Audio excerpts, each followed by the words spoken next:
I never believed in omens, not really. But looking back now, the day it all began had a kind of stench to it, something rotten under the surface, like an apple that looks fine until your teeth sink in. It was a Tuesday, and I remember that only because nothing bad ever happens on a Tuesday. But this one made history.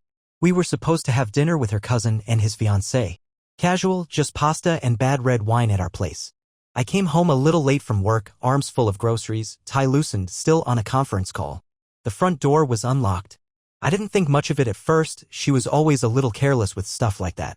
But then I stepped inside and noticed 2 wine glasses on the coffee table, half full. Hers and another one. But no one was there. I called out. No answer. Upstairs was quiet. Then I heard the click of the bathroom door upstairs. She stepped out, wet hair wrapped in a towel, robe tied too tight like she was afraid of something spilling out. Hey, you're early, she said, smiling too much, but her eyes didn't match the smile. They darted. Assessed. Calculated. I said I'd be home by 6, I replied, setting the bags down. Who were you drinking with? She blinked. Too slow. What? The wine. There are 2 glasses. Oh, she said, as if it just occurred to her. That was earlier. Madison came over. Madison's in Florida. A beat. Then she laughed like I'd made a dumb joke. Oh my God, not Madison, Melissa. Jesus, Jack, I always mix them up. She never mixed up names. Not once in 8 years. But I let it slide, though my gut was tying itself into knots. We had dinner. She talked too much. Laughed too loud. Barely touched her food. When her cousin and fiancé left, she practically shoved them out the door. Said she was tired. Said her stomach hurt. I didn't sleep that night. Over the next few days, things picked up speed. She started locking her phone, not just password, but fingerprint, too. Changed her workout schedule. Started waxing philosophical about individual freedom and not losing yourself in commitment. She even suggested we should try being more open with each other. I asked what that meant. She looked me dead in the eye and said, it's just a thought. Some couples try open relationships. I mean, haven't you ever thought about someone else? No. I hadn't. And I told her that. She smiled, but there was something surgical in that smile. Cold. Mechanical. It's just an idea, she said. Don't freak out. But I was already freaking out. I just didn't show it. Instead, I played her game. I told her I trusted her. I watched. I waited. Then the day came, the real day. The day that cracked the ground beneath me and let something dark crawl out.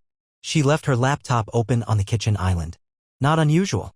What was unusual was the message notification that popped up while she was in the shower. Just a name. No contact picture. But the preview said everything. Last night was incredible. I can still smell you on me. My hands went cold. My pulse actually stopped for a moment. Then came the flood. Clicking the message opened a string of texts, too many to count, sent late at night, early morning, during lunch breaks. Her words were graphic, desperate. She wasn't just cheating, she was addicted to it.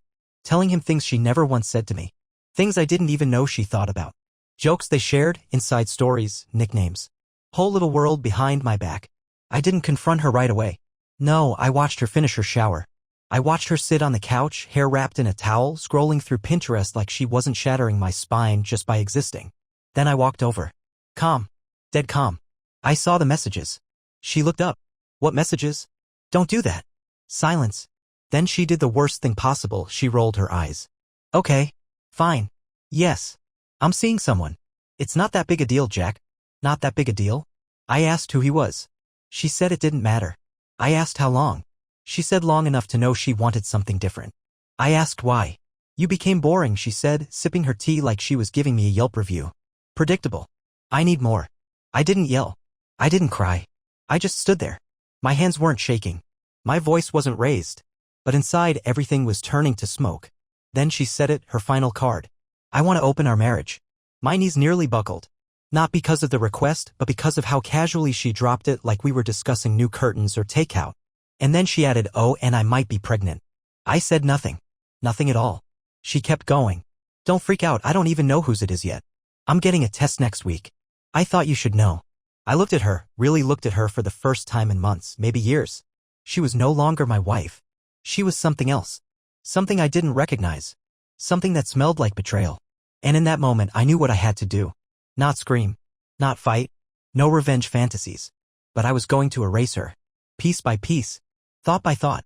Until she no longer had a single inch of space in my life. And I would start with the baby. Because if she thought she could light my world on fire and walk away laughing, she had no idea what kind of storm she'd just unleashed. The first thing I did was make a copy of everything. Screenshots, message logs, timestamps, even the contact details of the guy he went by L, which I later found out stood for Lucas. How poetic. A name as bland as his morality. She had saved his number under a fake app disguised as a calculator. I didn't even know that was possible. But she did. She knew a lot of things I never imagined she'd bother learning. I emailed everything to myself. Created a folder with a boring, forgettable name. Backed it up twice. I wasn't going to confront her again. Not yet. Not before I knew what cards I held and what battlefield I was standing on. Because this wasn't a fight over emotions anymore. It was war. And in war, you don't scream in someone's face, you gut them with strategy. The next few days were strangely calm. She smiled more. Wore perfume again. Told me she was feeling herself lately. She started posting cryptic Instagram stories, sunsets, inspirational quotes, pictures of coffee mugs with hashtags like #newbeginnings and #mytruth. I played along. Kissed her forehead when she left the house. Told her I hoped her day was amazing. She thought I was slipping back into submission. But I was just stacking my weapons. I started visiting a divorce lawyer on my lunch break. A quiet office on the 3rd floor of an ugly beige building no one would look twice at. Her name was Valerie Klein, sharp eyes, sharper voice. I told her everything, every ounce of it, and watched her nod slowly while typing. When I got to the pregnancy part, she stopped typing. She doesn't know who the father is, she asked. I nodded. She leaned back in her chair. Good. That complicates things. For her. The plan began forming that day. In pieces. A chessboard rearranging itself with every truth I learned. We could prove infidelity. We could fight the paternity. We could even go after her for financial misconduct, since she used our joint credit card to rent hotel rooms and pay for dinners with him. Receipts don't lie. Love notes don't lie. Stupidity leaves fingerprints. That weekend, she told me she was going on a self-care retreat. 2 days, out in the hills, no signal, no stress. I told her I'd miss her. She smiled like she had won something. Like I had finally become the weak husband she could cheat on with impunity. The moment her car turned the corner, I made my move. I packed up her office. Every drawer, every sticky note, every trace of her ambitions and hobbies boxed. Her art supplies, her journals, her yoga mat. Gone. Then I went to the bedroom. Stripped her side of the closet. Every dress, every shoe, every necklace he might have touched. I didn't burn it. I wasn't a child. I simply stored it all at my brother's place. Out of my house. Out of my space. But I left one thing.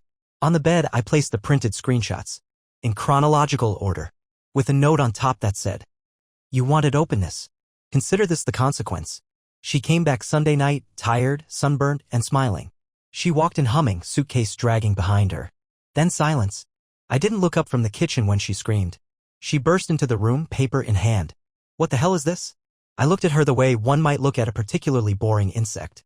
It's called truth. Remember when you said we should try it? Her face twisted. You invaded my privacy. You shattered a marriage. It's not cheating if I told you I wanted openness. You didn't ask for openness.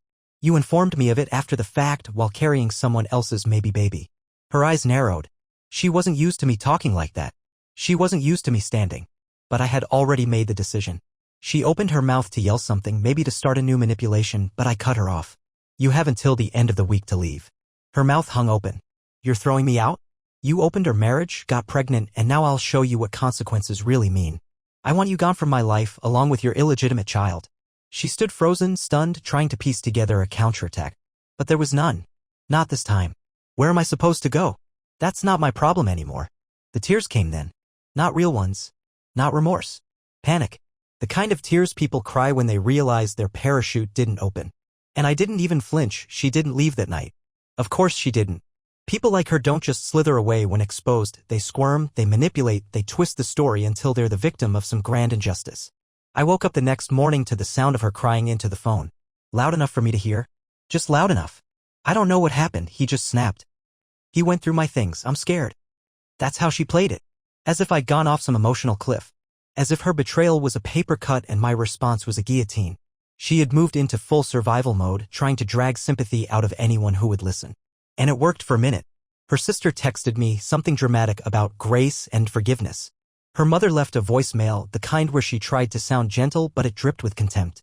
I didn't reply to any of them. I spent those days watching her unravel. She tried everything. First the charm. She cooked dinner one night, lit candles, wore a dress I once complimented years ago.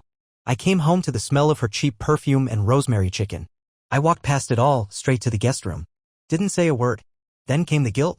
She cried on the stairs. Claimed she was just confused. That she thought we were drifting. That she never meant to hurt me. That it just happened. It just happened, I repeated. That's what you're going with? She nodded, eyes glassy, lower lip trembling with expert timing. Things that just happen don't last 4 months and cross 3 hotel chains. That shut her up. For a second. Then came the rage. The real her. The one behind the curated social media filters and the pretend humility. She screamed. Said I was heartless. Said I had always been too distant. That I only cared about routines and schedules and being right all the time. She said I was boring. There it was again. That word. Like a bullet she kept loading into the chamber. Boring. To her, loyalty was boring. Stability was boring. Not humiliating your partner in front of the entire universe? Apparently boring. I stood there and took it. Every lie. Every insult. Because I knew something she didn't. Valerie, my lawyer, had filed the paperwork. It was all in motion now. And the paternity test? Scheduled. Because no matter what happened, I wasn't going to be legally tied to some stranger's child. And then, just as I thought her theatrics couldn't get more desperate, she did something unexpected. She invited Lucas to the house. She thought I was at work. She thought I wouldn't find out. But I had installed a discreet camera, one of those little magnetic ones you can stick behind a bookshelf. It fed straight to my phone. And there he was. Standing in my living room, casual as if he owned the place, holding a coffee mug from my cabinet. She giggled. Sat close. Touched his arm. The chemistry was nauseating. But I didn't rage. I took screenshots. The next morning I printed them. Left them on the hallway table. She saw them as she was walking to the kitchen and froze like a child caught stealing. You're spying on me now? No, I said. Just documenting your spiral. She looked at the photos, her face slowly folding into itself. I have nowhere to go. Go to him, I said. He seems comfortable here already. That's when her face changed. Not fear. Not anger. Something worse, contempt. She didn't even pretend to care anymore. She looked at me like I was a piece of furniture she'd grown tired of. You'll regret this, she said. I already do. By Friday, she was gone. 2 suitcases, 1 bag of makeup, and that expression that said she still thought the world owed her something. She didn't say goodbye. Just walked out without closing the door properly. I watched her leave from the kitchen, not moving, not blinking. Then I closed the door behind her. Not gently. You'd think the silence after she left would feel like peace. It didn't. It felt like radio static. The house still smelled like her shampoo. Her presence lingered like old perfume, stale and offensive, refusing to be scrubbed out. Every drawer I opened had a memory waiting to slap me in the face. A note she'd written. A receipt from a trip. A photo of us pretending. She didn't take everything. She left just enough behind to haunt me. I didn't touch her side of the closet.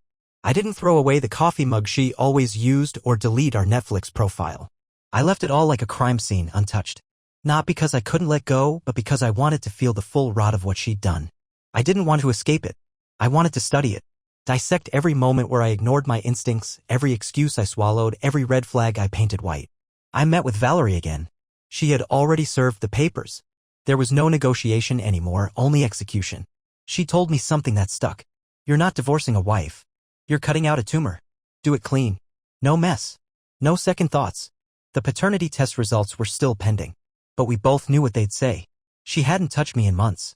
She didn't even try to fake closeness. Her betrayal was full-bodied, reckless, almost artistic in its cruelty. If she had ever cared about consequences, that child would have never happened. And now it was about to become her biggest one. A week after she left, I got a call from her. She started with, hey, like we were old friends catching up. I said nothing. She filled the silence. I was wondering if we could talk. Not fight. Just talk. I didn't want to. But I agreed. We met at a park. Public, open, no chance of a scene. She looked tired. Still trying to look composed, still acting. She sat down like she wasn't sure whether to cry or smile. I'm keeping the baby, she said. I waited. And I think it's his. That word think. Still no ownership. Still no honesty. I didn't ask, I said. She looked at me sharply. You don't care. I care enough to make sure you both never come near my life again. Her lips curled. It's still part of your history, Jack. That won't go away. No, I said. It'll be filed under what I survived. She scoffed like I was over-dramatizing everything. You act like I tried to ruin you. You did ruin me, I said calmly. Just not the way you intended. She went quiet.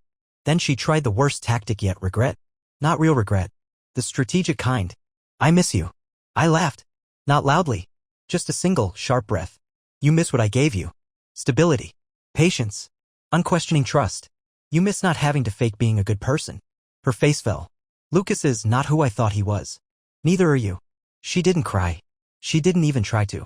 She just looked lost for a moment. A flicker of something close to human passed through her eyes, but it was gone before it settled. You really won't forgive me? No. And if you ask again, I'll make sure the next conversation we have is through lawyers. She stood up, trying to collect her dignity like a coat she'd left behind. You're colder than I remember. You never remembered me at all. As she walked away, she didn't look back. She knew there was nothing to save. Not a thread to pull, not a single crack left in the wall I'd built between us. And for the first time in weeks, I breathed. Not deeply. Not peacefully. But I breathed. The paternity test arrived in my inbox the next morning. Not mine. Of course. I sent a single email to Valerie with the attached file. Her reply came 2 hours later. Perfect. Let's proceed. The news that the child wasn't mine didn't feel like relief. It felt like stepping out of a burning building and realizing your lungs are still full of smoke. I wasn't celebrating. I wasn't popping champagne. I sat there at my kitchen table, staring at the email like it was a funeral invitation. Not mine. 3 words that should have freed me. But they just proved something I already knew, that everything I'd believed about my life with her had been written in disappearing ink. I forwarded the results to her with no subject, no message. Just the truth. She didn't reply. The next day, I got a knock on my door. I wasn't expecting anyone. I opened it and there he was. Lucas. This was a different version of him than what I'd seen in those grainy camera clips. No smug confidence now. His shirt was wrinkled. He looked like he hadn't slept. For a moment, we just stared at each other. 2 men linked by a mistake that neither of us fully understood. I didn't know, he said. I didn't move. Didn't know what? That she was married. She told me she was separated. Said you were emotionally abusive, distant. Said you didn't love her anymore. I let that sit in the air. Let it rot. Did you believe her? He hesitated. At first, yeah. She said all the right things. Made me feel like she needed rescuing. Do I look like someone she needed rescuing from? He looked away. I found out last week, he said quietly. That she was still living with you until recently. That you were still married when it started. I thought you should know. I'm not with her anymore. Is the kid yours? He nodded slowly. I'll do the right thing, he said, like it was a badge of honor. I nodded. Good. Do it from a distance. He looked at me for a long time. She really messed us both up, huh? No, I said. You chose to believe her. That's on you. She just gave you the story you wanted. He looked like he wanted to argue but didn't. He just nodded and turned around. I watched him leave, carrying the weight of a child and a woman who only knew how to break people. I closed the door and locked it. That same evening, I changed the locks entirely. And then I did something I hadn't done in years. I cleared the house. Not just her things, but everything that reminded me of her, even indirectly. Pillows she picked. Mugs she liked. The ugly lamp she insisted on keeping. I made trips to the dumpster and the donation center until the place felt sterile. Then I called my contractor. I want the bedroom repainted, I said. New floorboards. And the bathroom gutted. I didn't want anything that had absorbed her footsteps. That night, my brother came over with a bottle of scotch. We didn't toast. We didn't laugh. He just sat across from me and we drank in silence. And that silence said everything I needed. You're not alone. This happened. And you survived it. In the days that followed, the real unraveling began for her. I found out she tried to move in with Lucas. He told her no. She went to her sister's, got kicked out after a week. Finally, she ended up at a friend's couch. I knew all this not because I checked, but because she tried to guilt me into helping her. She emailed, then texted, then left a voicemail. I don't have anywhere. I don't have anyone. I listened to it once, then deleted it. Because she did have someone. She just bet against me being strong enough to walk away. She was wrong. The divorce was moving forward. Clean, brutal, final. No custody battle. No financial support. No emotional loopholes to climb back through. I kept the house. The car. The accounts. Everything with my name stayed mine. Everything with hers was boxed and waiting. The last thing I did before the court date was block her number. But not before I sent her one final message. You lied. You gambled. You lost. This was your consequence. And now you live in it. Court was colder than I imagined it would be. Not emotionally. Literally. The kind of cold that seeps into your bones and makes every plastic chair feel like it's welded from ice. We didn't speak. We sat on opposite ends of the waiting area like strangers who once shared a life and were now politely pretending not to remember it. She wore white. White. The kind of petty symbolism only she would think to weaponize. As if innocence could be stitched into fabric. As if showing up looking bridal somehow erased everything she did. But her face betrayed her, tired, tight around the eyes, the kind of wear that doesn't come from sleepless nights but from being caught in your own reflection too long. Valerie handled everything. She was merciless, efficient, and unimpressed by theatrics. The judge didn't care for them either. Everything was on paper. The infidelity, the paternity test, the bank statements, the fake business dinners charged to our joint account. Every receipt was a nail in the coffin. She didn't fight it. She didn't even try. Not because she was remorseful, no, that was never her sport, but because she knew she'd already lost the only thing she couldn't manipulate, proof. The divorce was finalized in less than 20 minutes. 20 minutes to end 8 years of what I once thought was love. After it was over, she tried to speak to me in the hallway. She said my name like she hadn't said it 1,000 times while lying to someone else. I kept walking. She followed. I just want to say something. I stopped. I didn't turn around. She kept going. You weren't a bad husband. Silence. You were good. Maybe too good. Too good. That was the verdict. Then why did you destroy it? I asked. I turned to face her. No rage. No sarcasm. Just a question. She hesitated. For once, she didn't have a script. Because I didn't think you'd ever leave. There it was. The full confession. She thought I'd stay no matter what. That I'd bend. That I'd break inward, not outward. I didn't leave, I said. I rebuilt. She nodded like she understood. But I don't think she did. She never would. That was the last time we ever spoke. From there, my life divided cleanly in two, before and after her. The after started with silence. Long stretches of it. No more daily deceptions wrapped in affection. No more wondering where she was, who she was with, what truth she was massaging into a lie. I woke up and the air was different. Lighter. I started running again. Not to escape, but to rebuild discipline. I replaced our mattress. I repainted every wall she once touched. I deleted every shared photo from my phone and backed them up on a drive I'd never plug in again. Not out of hate. Out of necessity. I needed space to become a person again, someone who wasn't constantly bracing for betrayal. And then something strange happened. I started remembering who I was before her. The music I liked. The food I actually enjoyed. How I dressed when I wasn't trying to impress or appease. I started reaching out to people I'd quietly let slip away during the slow erosion of our marriage. Friends. Cousins. People who knew me when I wasn't defined by someone else's chaos. One night, my brother invited me to a small gathering. Just 6 of us. I almost didn't go. But I did. And there, in the quiet laughter and warm kitchen light, I caught myself smiling without effort. Not performing. Not surviving. Just being. That night on the way home, I thought about how close I'd come to losing myself. How close I was to believing that I somehow deserved what she did to me. How masterfully she'd rewritten reality made me question my own instincts, my worth, my memory. But she didn't win. She left me scorched but not burned to ash. Now, I'm building something from the pieces she left behind. Not to prove her wrong. To prove myself right. 3 months passed. She became a ghost. Not in the supernatural sense, nothing about her ever felt that sacred, but in the way all things you once feared become small after you stop feeding them. I didn't stalk her social media. I didn't ask mutual friends for updates. She'd faded into the rearview where she belonged. But then came the letter. A thin envelope. No return address. Handwritten. I recognized her handwriting instantly. I stood there at the kitchen counter for a while, just staring at it.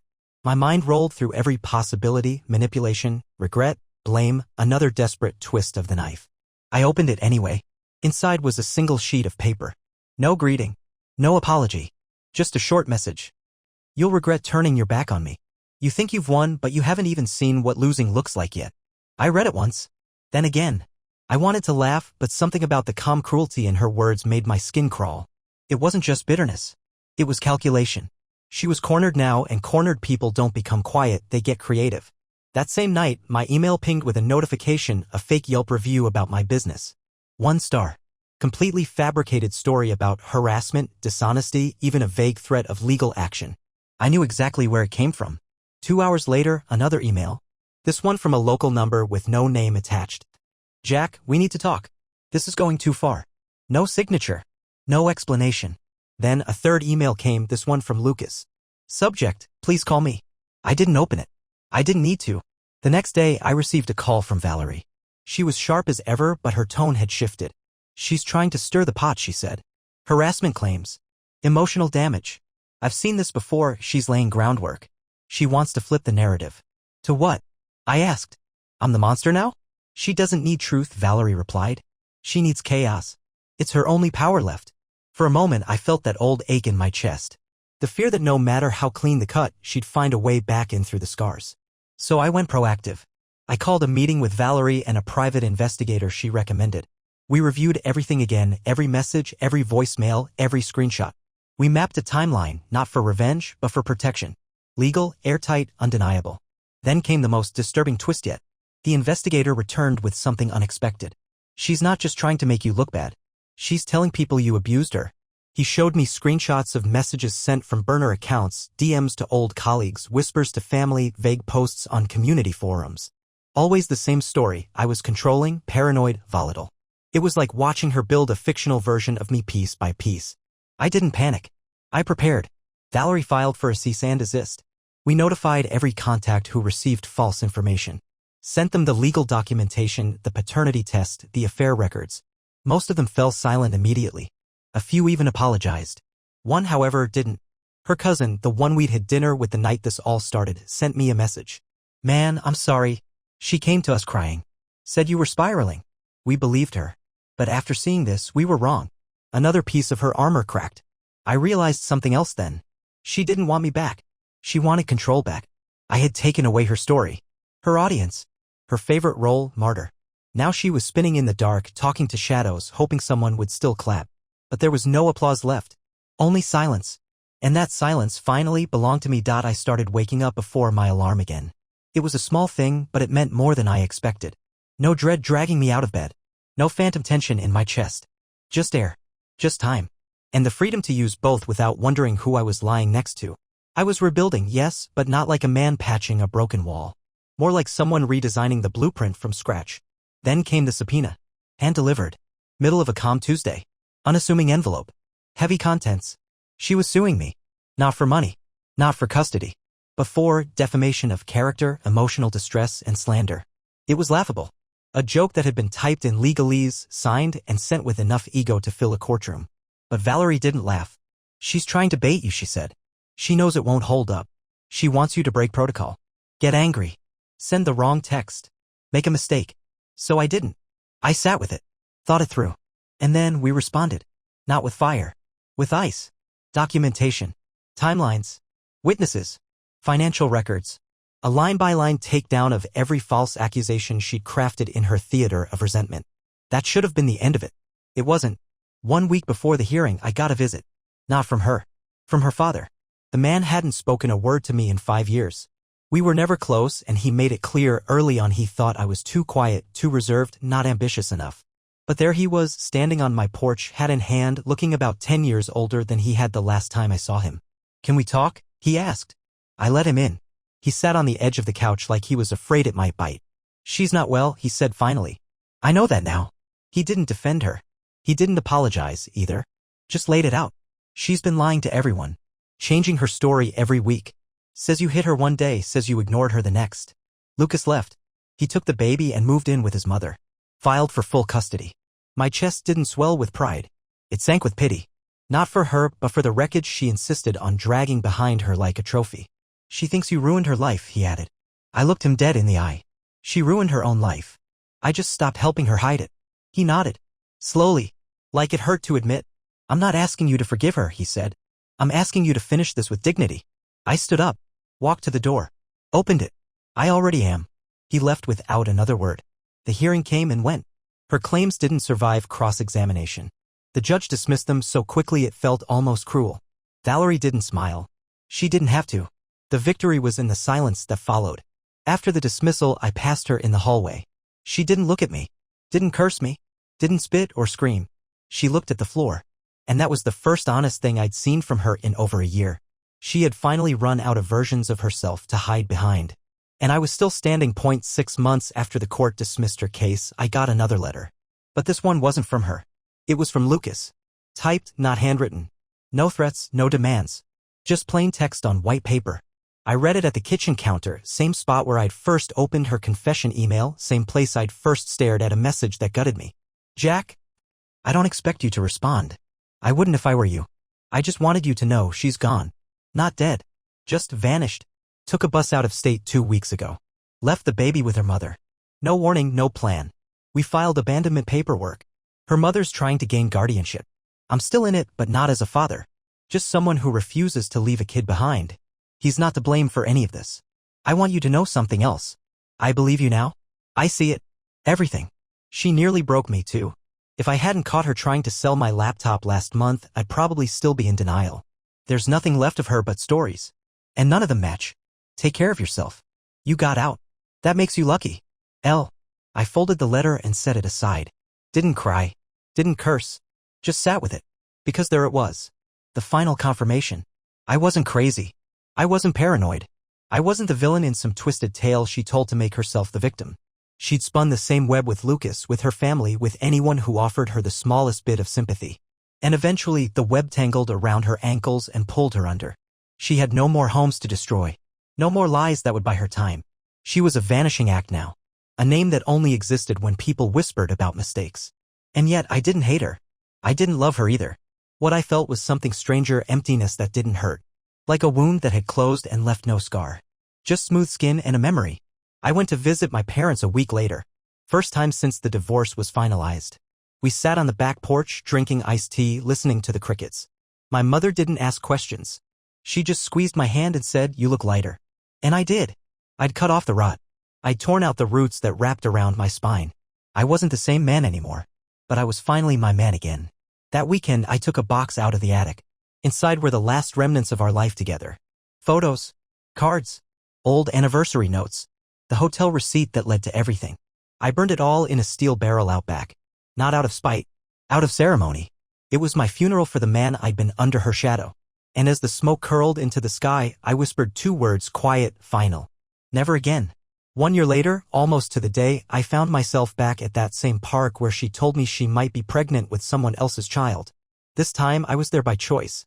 Not for closure, not for confrontation, just a walk. To see if the ghosts had truly left. They had. The bench was still there. The air still tasted like spring. But nothing in me stirred when I passed the spot where she'd once sat, twisting her fingers around lies. The pain had dried up, turned into dust, and scattered with time. I had changed. Not broken. Refined. People say heartbreak makes you harder. It didn't make me harder. It made me sharper. I saw through things now. Through people. Through manipulation dressed up as honesty. Through smiles that didn't reach the eyes. But it also made me kinder. Kinder to myself. Kinder to the friends I'd neglected while trying to hold up a sinking marriage. Kinder to the man I used to be, the one who thought love meant endurance at any cost. He wasn't stupid. He was just hopeful. There's no shame in that. I began writing again. Short essays. Fragments of truth. Pieces of the storm that had passed through my life like a fire. I didn't name her. Didn't roast her. I didn't need to. The lessons were the important part. One of them went viral on a small advice blog. People reached out. Strangers, mostly. Some told me their own stories. Some asked how I kept my sanity. Some just said thank you. But one message stuck with me. You reminded me I'm not crazy for walking away. Thank you. That was it. All the chaos, all the lies, the gaslighting, the breakdowns, none of it had been in vain. Because someone out there, stuck in the same trap I had once lived in, now had a map out. And that meant something. I never dated again just to prove I could. I took my time. I let healing take its slow, clumsy course. I learned how to be alone without being lonely. How to enjoy the silence without fearing it meant abandonment. I made peace with being a whole person, not a half waiting to be completed. As for her, I never heard from her again. Not directly. Rumors popped up from time to time. That she moved states. That she tried modeling. That she left another man. That she might have gone back to Lucas when things got rough, but he had set firmer boundaries this time. But those were just echoes. She was someone else's lesson now. Not mine. And if you're reading this, someone who's in the middle of it, someone who feels like they're losing their mind, doubting every step, they want you to stay confused. They want you in that fog. It's where they're powerful. Step out of it. The truth won't comfort you at first. It will gut you. But it will also set you free. And freedom, my friend, is what they fear the most.